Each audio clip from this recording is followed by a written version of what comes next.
Are you looking for true personal freedom? The freedom to design a life you truly desire? Then you're absolutely in the right place. True personal freedom comes from when you take 100% responsibility and control of your money and your mind. Here you're going to learn ideas, tips, and wisdom that's going to help you bridge the gap from where you are now to your dream life in the future. My name is Randy Wilson, and welcome to the Rich Mind Podcast.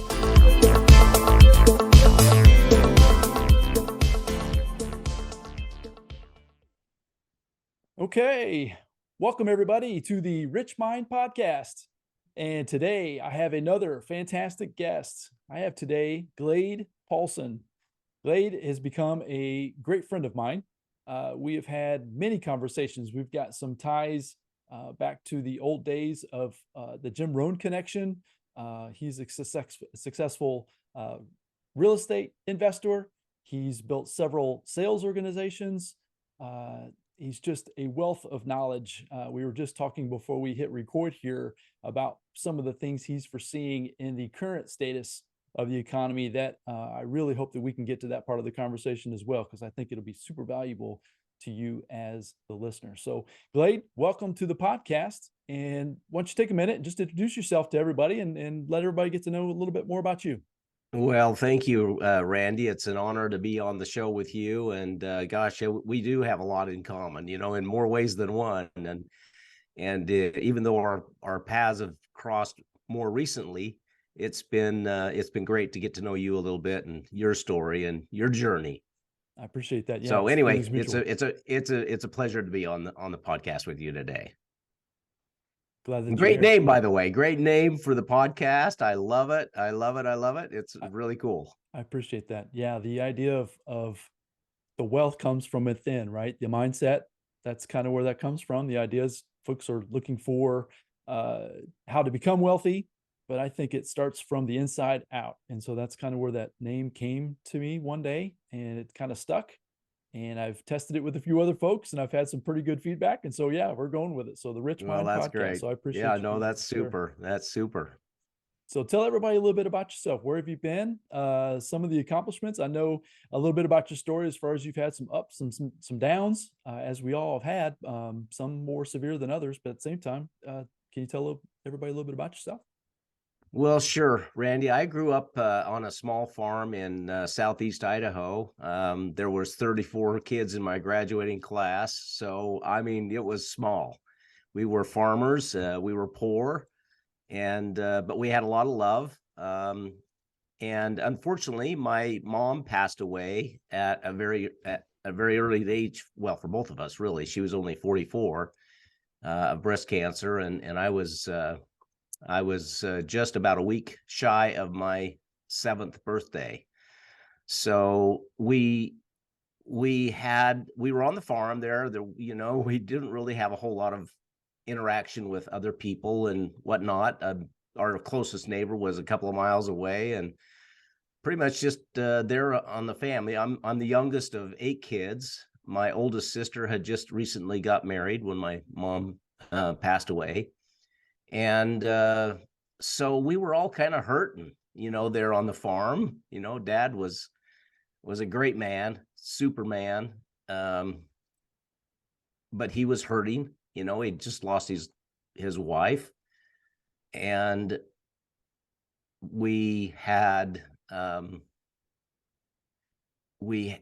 was just a time of all of us were searching, all of us were wondering what was going on, and so there wasn't a lot of huggy, touchy-feely stuff going on. My mom wasn't there, and so the nurturing side of things weren't there. But we had a great life. It was a great place to grow up as a kid. I mean, it was just full of adventure, and every day was an adventure. We had some animals on the farm and what have you, and we just worked hard. Dad taught us how to work hard, and we kind of just put our head down and went to work, and I was involved in sports from that little school. No matter what you went out for, you were able to get on the team. So, but I had some great experiences on the sports field, and football, basketball, track, those types of things. And then we worked hard during the summertime and fall. So anyway, pretty average. I wasn't a great student. My mind was always somewhere else when I was in school and what have you. But anyway, it was a great place to grow up as a kid, and then I went to college. I went to Utah State University, which was the closest university to my home, where we grew up, and went there and graduated. I was going to be a coach. I wanted to be a coach, an athletic coach, because of my sports. Everyone always told me, do what you love to do, and you'll never work a day in your life. And so I wanted to be a coach. But I went to college. I graduated. I sent resumes from Bangor, Maine to San Diego, and I never even, well, I did. I got one job offer. And that was handing out towels at the rec center in Logan, Utah for $3.50 an hour. So that's a little bit about how I grew up. And from those beginnings, especially getting out of college, the skills of sales was something that you acquired through basically, like you said, through handing out towels at the rec center to moving on to different organizations and learning that you actually had acquired a very valuable skill. And then you were able to take that into not only build your own businesses, but to help build other sales organizations and things of that sort. Is that how I understand your story to be as well? Yeah, it was interesting, Randy. It was part of my education to be a coach was I had to do 40, or let's see, it was 40 hours a week for 8 weeks. So that would be what, 320 hours. I had to do like 320, 350 hours of an internship. And so I worked for the city of Logan, Utah for the summer. I had 2 quarters left in college to graduate. And so part of my graduation process was getting those hours in on an internship basis. And so I mowed all the lawns on the ball field. They had softball leagues and whatnot in the summertime, and then I would mow the lawn and I would wet the field and put all the white lines down for the games, and then I would umpire games in the evening. And so that's what I did during the summer before I graduate. Before I graduated, I had 2 quarters left, but at the end of the 2 months, I had like $68 in my pocket, and I had another 2 quarters to pay for. And I was like, what in the world can I do? I don't have any money, and we didn't have any money from from my parents and whatnot. So I just had to figure out a way to make it all work. My brother, that was 2 years older than me, had spent the summer in Houston, Texas, selling pots and pans. And if you know my brother Rod, he's not really a sales type at all. He's kind of more of a bookworm type of thing, very intellectual. He's had a great career as a software engineer. So he was more of an engineer mentality and a student. But he had made a couple of $1,000s in the summertime, or for two or 2.5 months in Houston, Texas, living with my sister. And I thought to myself, well, if Rod can make $2,000 in 2 months, I can make $4,000 in 3 weeks. So I headed up. I didn't even know how far Houston, Texas was, but I got my little Datsun B210 hatchback with no air conditioning in August, and $68 in my pocket, and I headed for Houston, Texas. Got down there, and Stan Knickerbocker was his name. He met me down on the docks in Houston, Texas, and he loaded me up with on consignment a load of pots and pans, and I went around just knocking on business doors, selling pots and pans. And it was very interesting because he was a consummate salesperson. The blue suede shoe, he had a story for everything. And so he went out with me for about 3 hours and showed me his skill. And he would just have a different story every time he went in there. And they were not true. They were not true at all. And I thought, okay, well, I guess this is how you have to do it. So I started, after his 3 hours of training, I started kind of embellishing or using his stories. And I must have had this big neon light flashing on top of my head saying, liar, liar, liar, And I came home after a week of that to my sister, and they were good. They were really nice pots and pans. They really were, and they were priced so good. And she had been using some of those, um, had been using the pots and pans from my brother, being there earlier, and so she really liked them. And so one night I was sitting there, I was all frustrated. I had, 2 or 3 weeks left to go, and I had made hardly any money at all. And then she just said, well, just tell the truth. You can't, this is really eating you up, that you're saying his story. It's not working. Just tell the truth. So the next day I went out there and I just said, hey, I'm here for a couple more weeks. I've got 2 quarters left in school, and my sister uses these pots and pans. They're really good. They're priced right. And, I go down on the docks in Houston, Texas. I pay $15 for the set of pans, and I'm selling them for 30. And that day I sold more in one day than I did the following, the previous week. And then it was just crazy from that point on. I loaded up the last day. I had 30 some odd sets left in my car, and I was going to sell all the way back to college. And I thought of this one guy at a warehouse, that he said, well, I'm thinking of doing something really good for my employees. I'd like to give something like that for Christmas. I said, well, it's August. I mean, you want to do it right now? And so he says, well, maybe later. He says, why don't you come back some other time? So on my way back, I was literally headed on my way back to Utah to go to, finish the last 2 quarters of school. And I thought of this guy. So I swung into his warehouse. He had a big warehouse there in the flooring business. He was in the flooring business. And I walked in there and I says, hey, this is the last chance. This is it. I'm leaving. I'm headed out.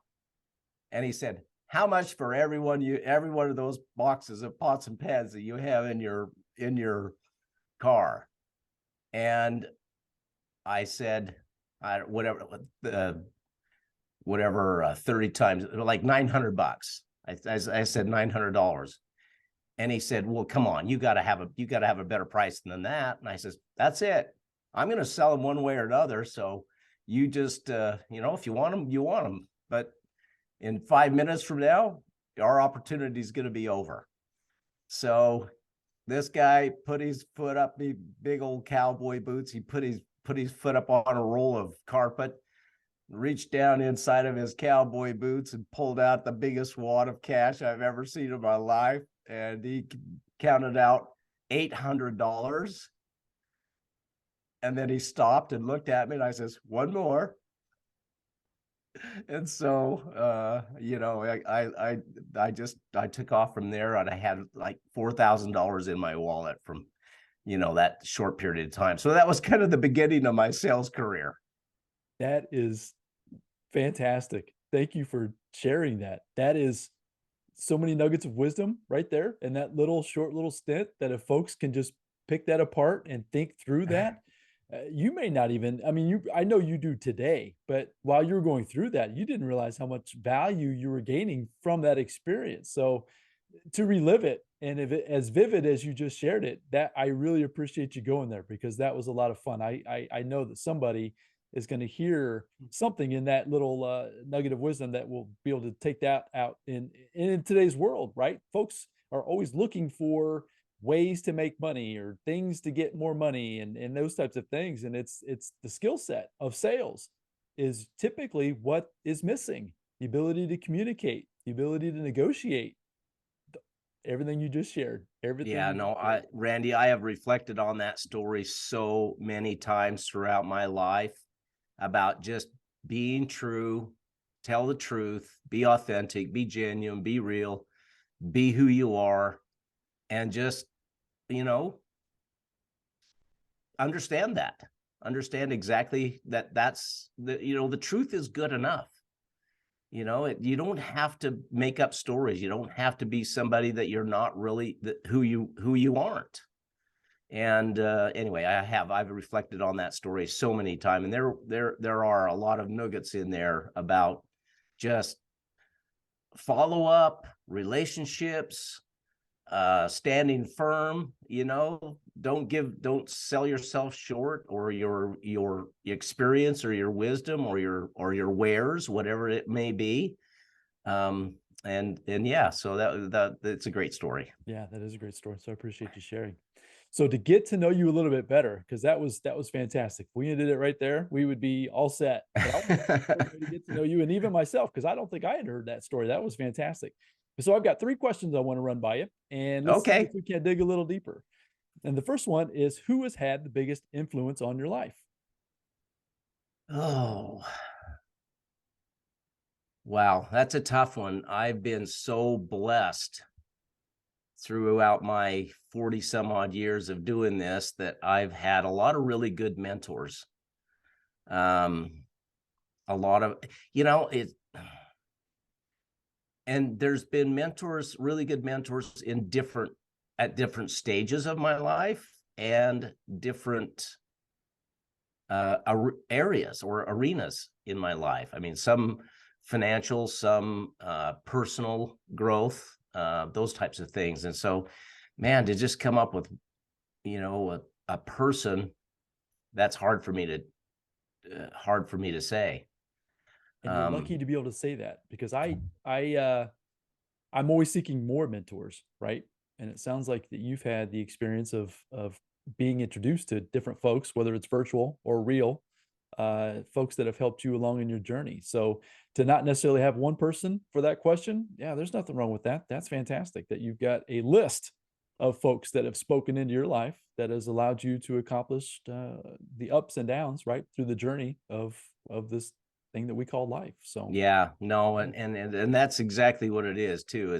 It is a journey, and it's an experience. And when, the old adage, when the student is ready, the teacher arrives. It's really been true for me in so many different aspects of my life and different times of my life. When I was having a lot of success, I didn't really seek good mentorship, and I was trying to just figure it out on my own. I thought that maybe I was smart enough, or intuitive enough, or had enough experience, that I I should have been a little bit I should have gone and found mentors when I was having success, because I have a propensity of going too fast, and getting too much business. And so that's been an Achilles heel for me throughout my life, really. And when I was down and out, that's when I was looking for mentors, right? And that's when I was like, what's going on? What's wrong? I mean, that type of thing. And so, but I've always been a prolific reader. I wasn't a good student in high school. I wasn't really a good student in college.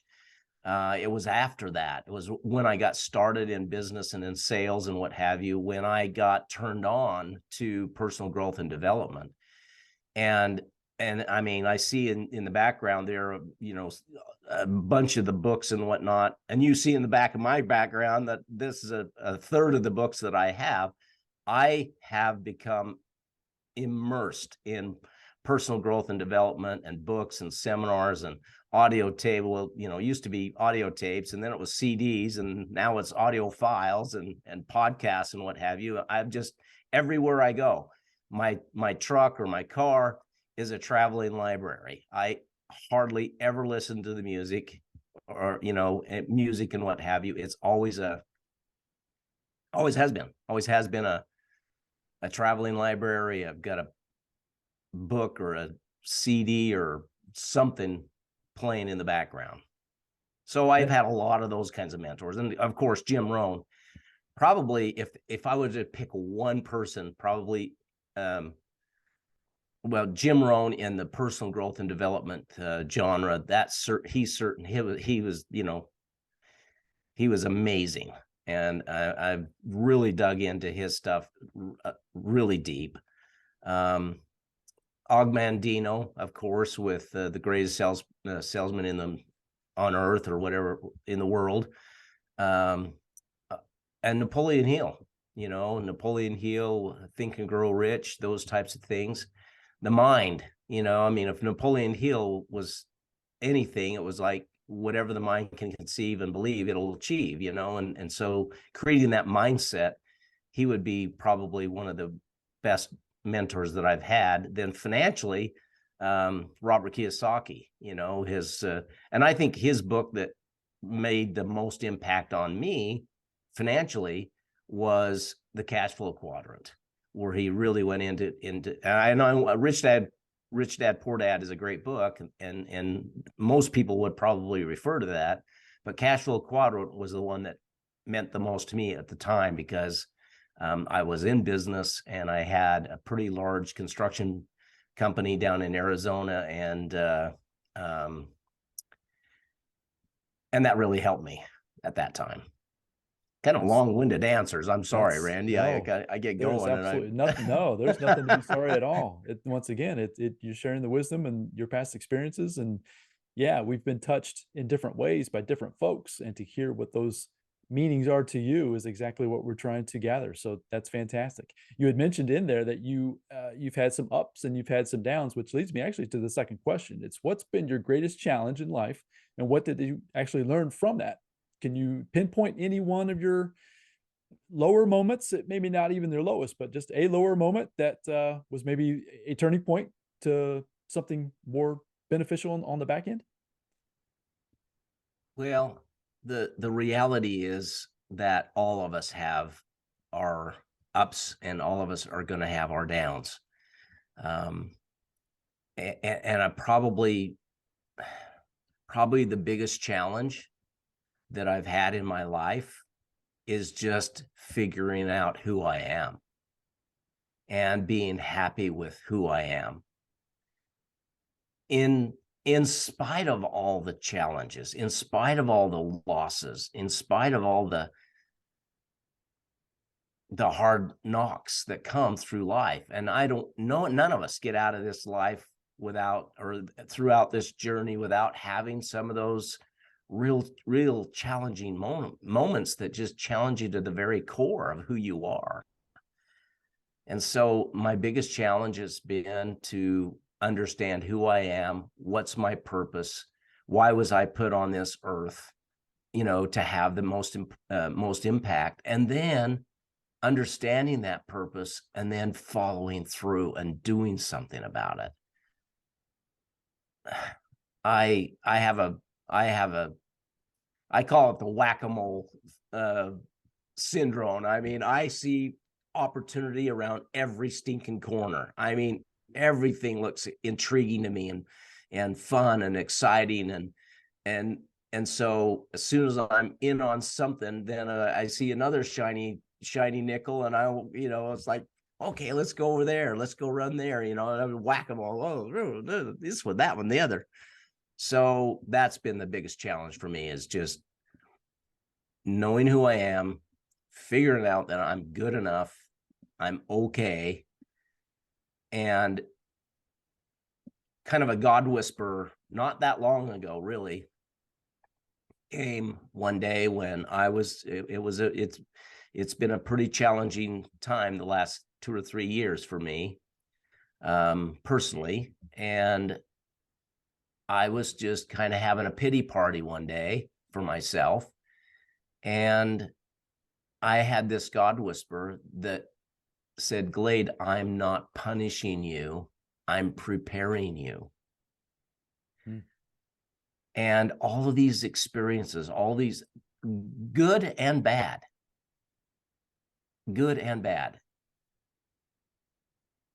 prepare us if we learn something from it.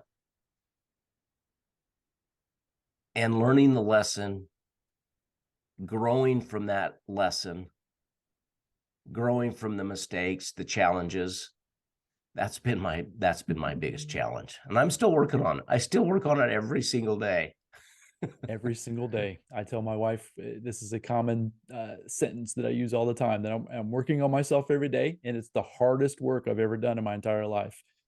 It's the most rewarding, but it's the most difficult. That when you take on the responsibility of your mindset and your personal growth and taking responsibility for it, it's rewarding and challenging all at the same time. And so seeing where the outcomes come, it's like that whack-a-mole, right? You start to see opportunities and you want to just keep moving and pivoting and diverting your focus to different things, and keeping focus, understanding, like you said, learning from the experiences and figuring out what this whisper was and what it means to you, and then following through. You said that towards the end, making sure that you are paying attention through your growth to then follow through and finish what that mission is for you through the rest of your life.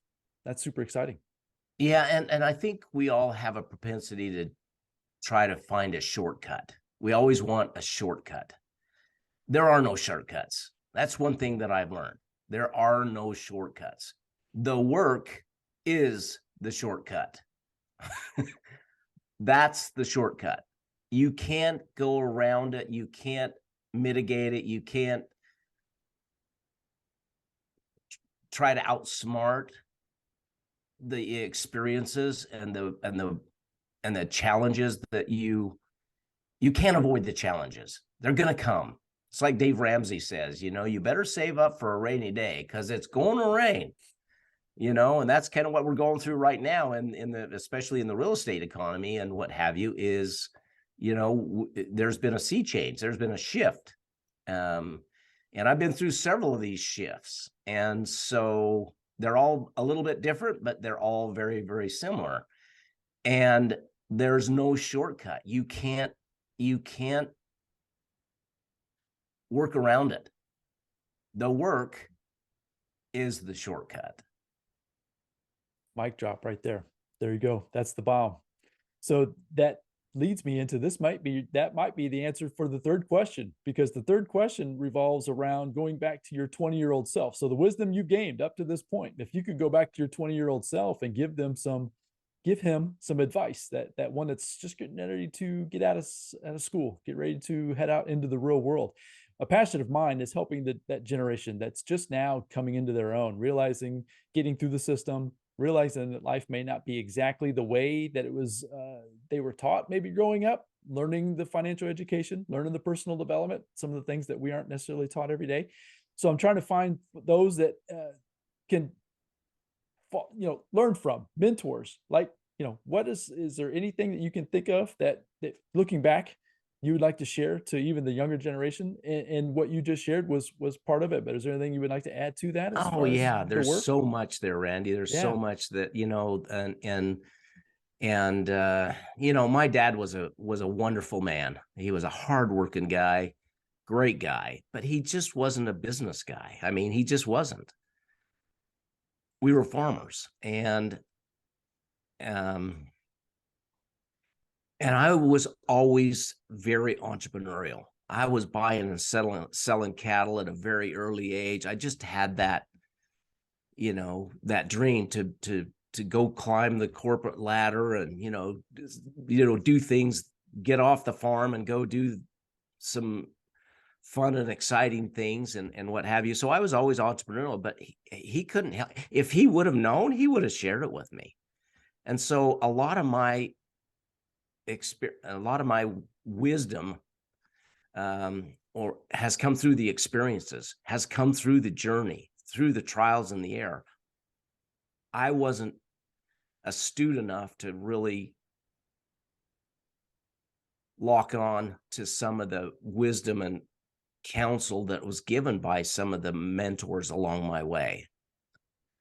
I remember one of my mentors, Robert Saxton.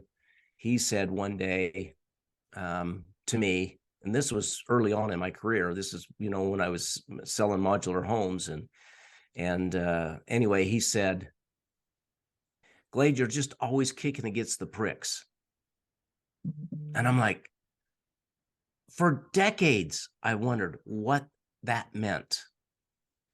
And because of my youth, this is something I've just learned in the last few years. Because of my youth, when my mom passed away, I never really had, that nurturing thing, without her there.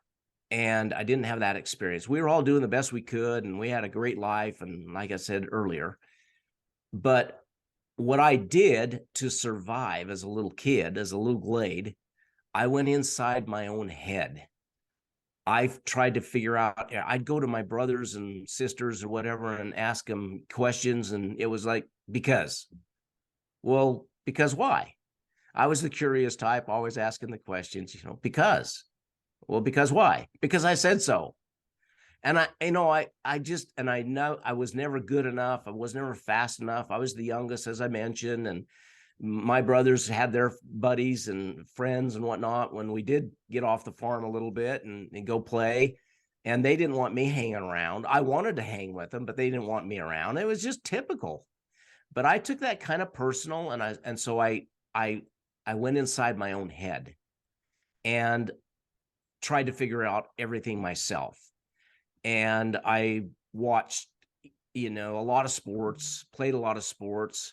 And so there, and the locker room is where I got a lot of my wisdom, what I thought was wisdom. And because we weren't really talkative as a family, we just worked hard and we just did what we had to do to kind of survive, but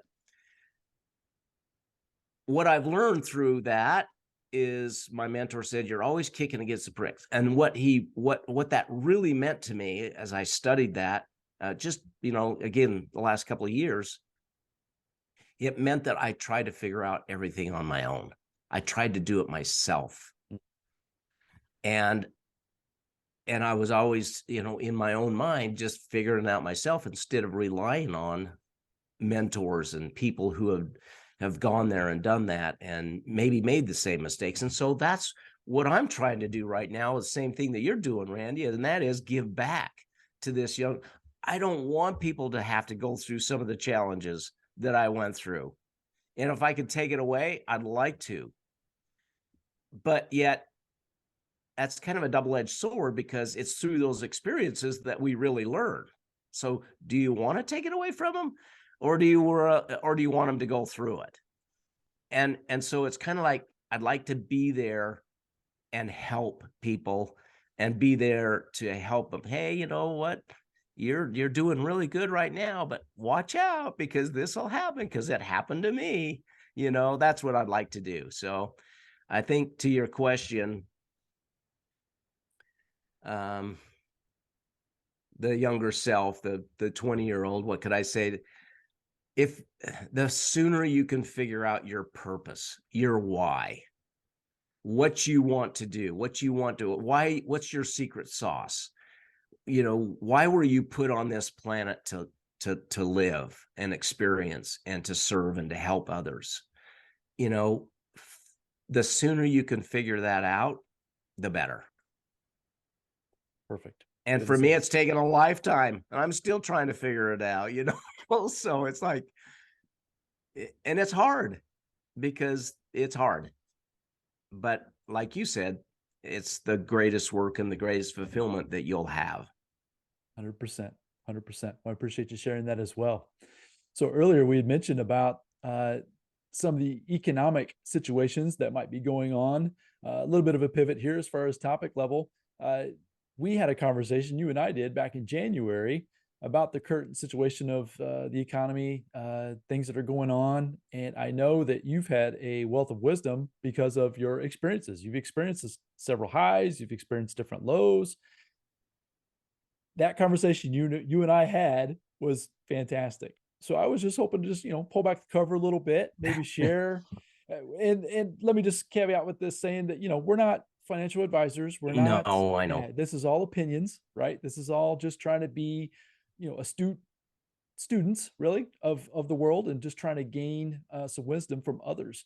And so just maybe a little bit of hope, a little bit of some encouragement, some folks that might be struggling today, that might not realize and see that there's going to be some light at the end of the tunnel. uh, just anything like that that you might be able to share based on that discussion that we had back in January. Well, yeah, and it's been interesting. Just no one knows. That's the bottom line. No one knows. I mean, just when was it, Thursday or Friday? I was in the gym working out, and of course, in the financial things were going on, and even the Wall Street is sitting there trying to figure out what's happening, what's going on. I mean, this is I hate the word unprecedented because it's been so overused the last 3 or so years with COVID and what have you, but it is a little bit unprecedented. It's very different in many ways than the Great Recession that we had in the early aughts, and very different than the savings and loan crisis that we went through, that I went through when was that, in the late 80s, early 90s. And it has more similarity to kind of what was going on in the late 70s when I first got started in selling modular homes. And I had a franchise of modular homes down in southern Utah area. We were shipping houses into the coal countries, coal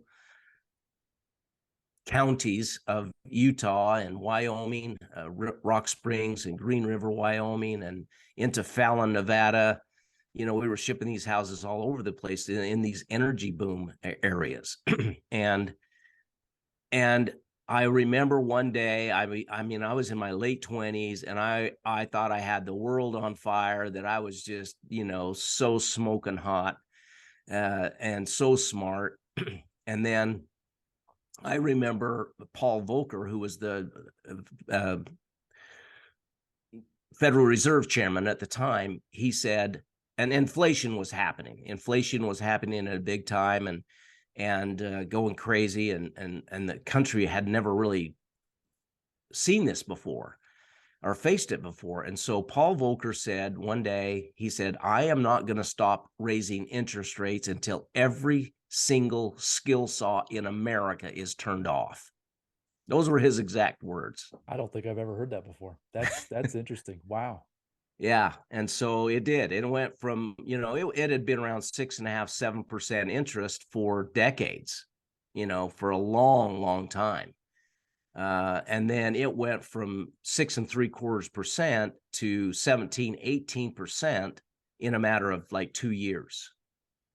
And I mean, they did shut every skill saw down, and it was a tough, tough time.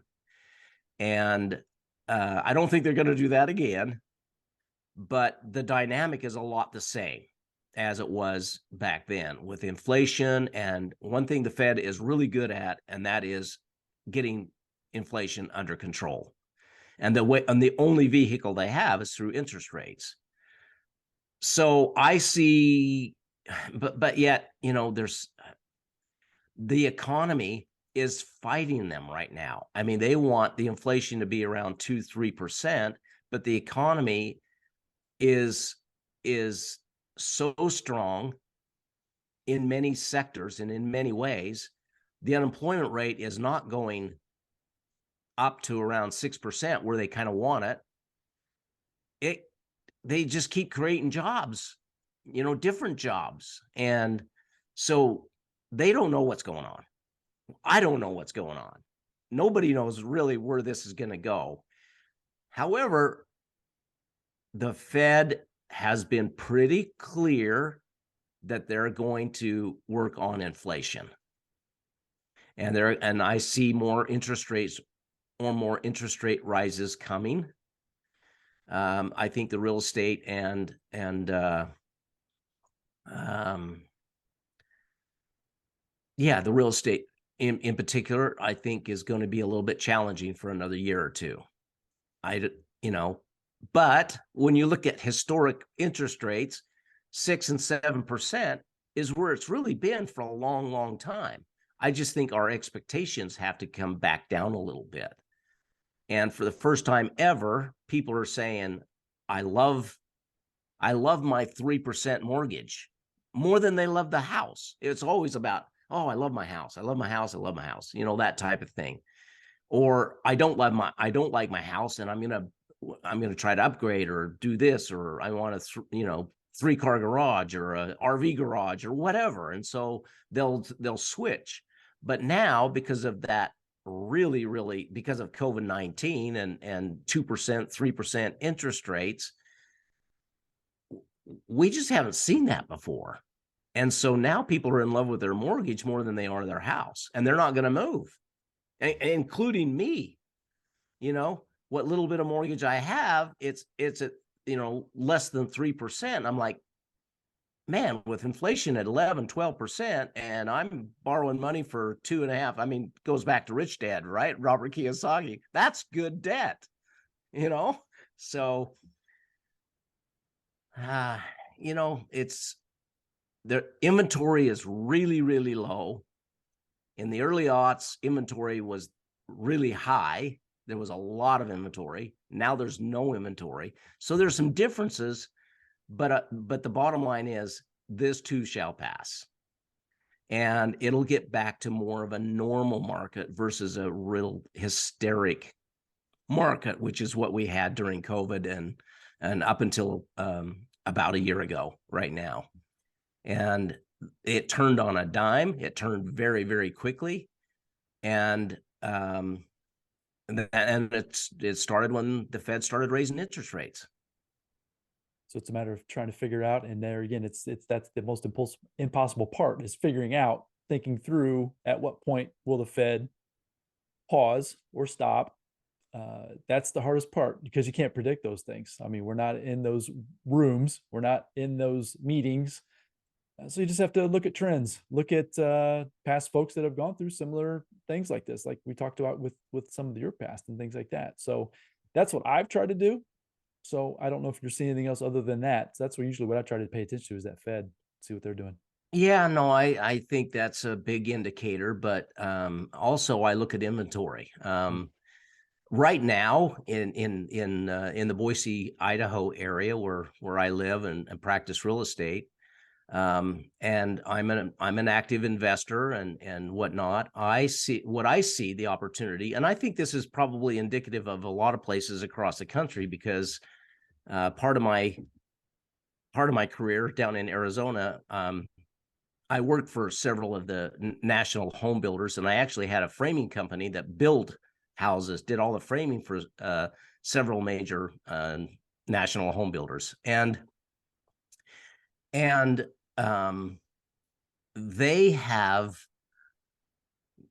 in the business to sell homes, build homes and sell homes and develop land. That's what they do. And so right now they've had everything their way the last maybe 6 or 7 years. It's been a seller's market, and they've got a lot of inventory, and they don't want the inventory. And there's deep discounts with new home construction in particular. There's deep discounts because the carrying costs that these builders have, if they've got 400 homes that they're covering in one market, they're going to whittle that down, and they're not going to start any new stuff or very little stuff until that inventory is gone or down to a more manageable level.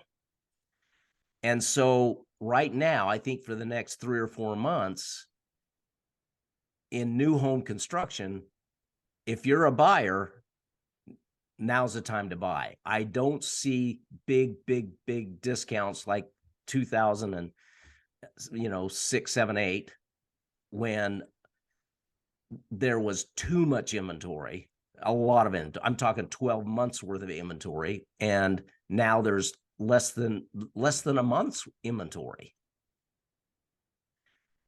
just in the market in general, new and used Yes. homes. And so anyway, I think there's the opportunity right now. If you're a buyer and you're looking and you're wanting to relocate, I think you can hammer the best deal possible right now in new home construction. Not so much in the existing homes, homes that have been built for, whatever, 1 to 60 years, that type of thing, because the inventory is really, really low. There's not very many choices. And so I think the opportunity is in new construction for the next few months until they get whittled down. Once that gets whittled down, then those guys are it's more manageable. And especially the national home builders, they've got deep pockets, they've got stockholder money, and it's kind of like playing with monopoly money to a certain extent versus a small builder that really hurts when they have to discount it. So that's what I see. But I don't see huge, deep discounts. So if you're waiting for 2008 prices, I don't think it's going to happen. I think prices have pretty much stabilized over the last year. Sales are starting to go up. Closings are starting to go up in this market. I can't speak for every market across the country, but because real estate's very regional, it's very, very regional. And what goes for California doesn't necessarily go for Boise, Idaho. So anyway, that's what I see, Randy. I think, it's if you don't have to do anything, I'd wait. If you want to do something, I think there's some opportunities out there. That's super valuable, Glade. I really appreciate you sharing that. I mean, there was like an old adage that my dad said: good times and bargains don't go hand in hand. So a couple of years ago, when it was hysterical, it was a horrible experience for everybody. The sellers were getting multiple offers, and the real estate agents were, they had 25, 30 offers that were, coming in on every single house. And it was nerve-wracking. And the poor people, the 24 that got outbid, they were frustrated. They were frustrated with the market. They were frustrated with their agent. It was just a horrible experience for everybody in the game. But it was good times if you were a seller, because you could just do about whatever you wanted, but there were no bargains. Well, now it's not such a good time, and I think there are some bargains. Super, super valuable, Glade. I really appreciate you sharing that. Seriously, that will help a lot of folks as we're trying to navigate what's going on in the world today. So I really appreciate your time today. And I know you are out there. You're talking about your mission and what you're trying to provide as far as value and content, the folks as well. And I'm confident that people are going to be wanting to know, okay, this Glade guy, he obviously knows what's going on with the personal development, with the sales ability that he has, and what's going on in the real estate market and that type of thing. So are there ways that folks can learn more about you and how they can follow you and pick your brain a little bit more? Yeah, I'm pretty easy to find. It's just Glade Poulsen, on all the social media accounts. And then my YouTube channel is at Glade Poulsen, youtube.com/Glade Poulsen. So anyway, Poulsen is spelled Poulsen. So I'm pretty easy to find. And we'll have that into the show notes for this episode for sure. Yeah. And then my podcast is Why Not You? I mean, back in 1999, I got that domain, and it was, the whole thing was just, we just don't, I don't know why it is that we think that everyone else has it figured out and everyone else has it easier than us, personally. And really that domain, Why Not You, and that concept of why not you, anything is possible. And that's where Napoleon Hill talked about, it's in your mind. Think and grow rich. And rich doesn't mean money. Rich means, like your podcast, freedom. freedom, knowing who you are, knowing what you're good at, knowing what you're not good at, and then surrounding yourself with the right people. And so, back to your question about the younger self, man, just be very, very careful who you sit around yourself with. Sometimes we think our friends are our friends, but they're not our friends. So be very, very careful who you surround yourself with, what you feed your mind, because your life is a blank piece of paper. You can intentionally create whatever you want. Whatever you want in life, you can find it. It's going to be work, and it's not going to be easy, but it's possible. We're going to end it right there. That is fantastic, Glade. Thank you for sharing. Randy, thanks for having me on the show. This has been a fantastic experience. I look forward to continuing our relationship. It just seems to get better and better all the time. I learn more about you. I'm super excited we were able to share you with the world today. And I look forward to the next time we're able to get together again. Well, kudos to you, Randy, for everything that you're doing. I know you've got a great heart. You're a great person, and thank you for what you're doing and making a difference in this world. I appreciate that. Good. You're a good man. I appreciate that. So everybody, go out there, have a fantastic day. Go out there, develop your mind, get into some content, follow folks like Glade. Get out there and work hard on developing who you are as a person, deciding who you are. Why not you? It's a perfect way to think about an everyday with your experiences. So have a fantastic day. Until next time, my friends, thanks again. Bye-bye now.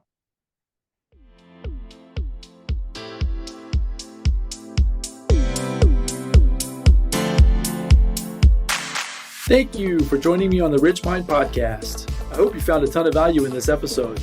If so, I'd really appreciate a 5-star review, and you can also share it with your family and friends. And as my mentor Jim Rohn shared with me, in order to have more, you must first become more. And in order to become more, you must work harder on yourself than you do on your job. So go out there today and work harder on yourself to become more and build the life of your dreams. Until next time, my friends.